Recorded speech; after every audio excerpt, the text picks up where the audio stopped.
Hola, estas son las noticias y los indicadores económicos más importantes del día de hoy. Millonaria multa a empresas que se cartelizaron con el programa de alimentación escolar PAE. Al menos 700.000 niños de escasos recursos fueron los afectados con el entramado que armaron 16 empresas que se cartelizaron para acaparar los contratos de refrigerios escolares que hacen parte del programa de alimentación escolar PAE en Bogotá. El superintendente de Industria y Comercio, Andrés Barreto, anunció la imposición de una multa por 28.434 millones de pesos a 9 personas jurídicas y 16 personas naturales vinculadas a esta cartelización del PAE, para lo cual urdieron toda una estratagema alrededor de una asociación sin ánimo de lucro que fue dada a conocer por Barreto como Asoproval. La investigación que revela la SIC abarcó una década entre los años 2007 a 2017. ¿Cuáles son las proyecciones de ANATO para la temporada de vacaciones de mitad de año? Basada en datos de Migración Colombia, la Asociación Colombiana de Agencias de Viaje y Turismo estima que durante la época de mitad de año saldrían del país más de 926.000 colombianos, lo que significaría un crecimiento del 15% al compararse con el mismo periodo de 2019, antes de la pandemia, siendo Estados Unidos, México, España, Panamá y República Dominicana los principales destinos hacia los que viajarían.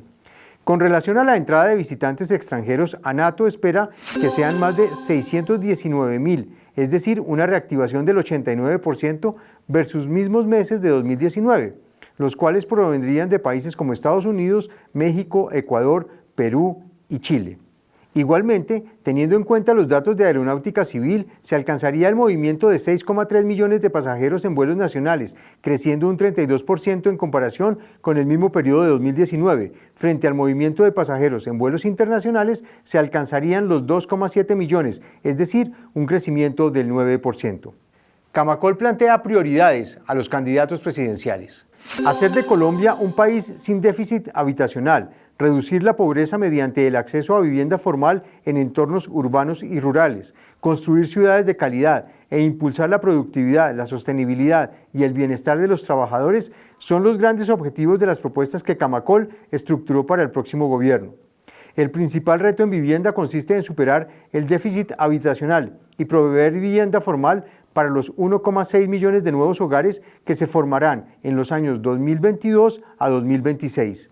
La construcción genera 1,6 millones de empleos directos y 2,7 millones de empleos indirectos. Eso es 1 de cada 5 empleos del país. Asimismo, la inversión anual en vivienda nueva representa 5 puntos porcentuales del PIB. La construcción de vivienda nueva demanda insumos y servicios del 54% del aparato productivo del país y con la construcción de vivienda formal se supera el 33% de los problemas de pobreza multidimensional, es decir, agua, saneamiento, pisos, paredes y hacinamiento.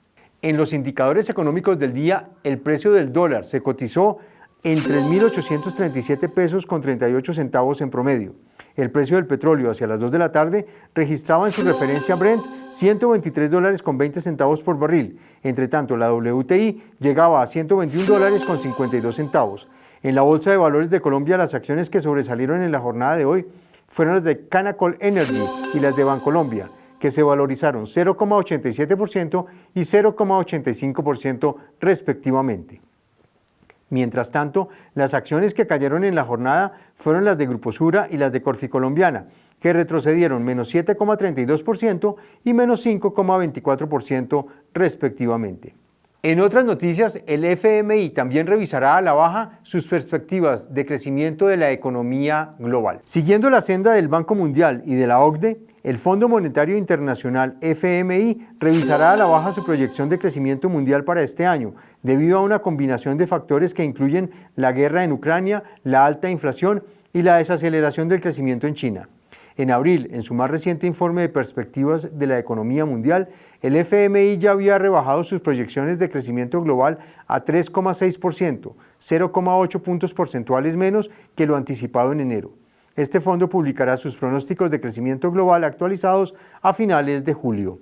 Estas fueron las noticias y los indicadores económicos más importantes del día de hoy. Nos encontramos de nuevo mañana.